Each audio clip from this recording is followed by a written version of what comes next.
આ શેઠ હમણાં તમારામાં પાવર બહુ આવી ગયો છે. હા બટા એવું કાઈ નથી, ખાલી તને લાગે એવું. એમ?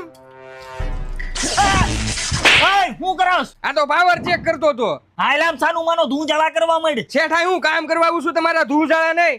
બોનસ જોઈસી ને? શેઠ હાલામ મારા બેટા આમ સીધા હાલે. એલા હવે દિવાળી આવી, હવે તો પૈસા લઈ જા. હલે આ ફૂકની રિપેર કરવાની છે. એ ભાઈ દિવાળી પછી હવે એ બધું. એલા ભાઈ આવું તો કરો માં પછી હાવણી ઝાપટિયા લઈને મારે સાફ કરવું પડશે. એલા ભાઈ ટાઈમ નથી, એકવાર તો કીધું તને. આ શેઠ કરી દ્યો ને આને. તું સાનું માનો તારું કામ કરવા માંડ હાલ. આ એક તો તાર બીજો આવ્યો, હું છે તારે? મારે આ ફૂકણી રિપેર કરવાની છે. એલા ભાઈ હવે નથી થાય એમ જવા દ્યો તમે અતારે. એલા તું વાંઢો છો, તને પહેલા લાડી વેચા ખબર ન હોય. માળિયા ઉપર ચડી ચડીને હાવણીઓ મારવી પડે, ઝાપટિયા મારવા પડે. કરી દે તો હારું કહેવાય, નકર તને ઝાપટી નાખશું. નથી કરી દેવી. એલા આને તો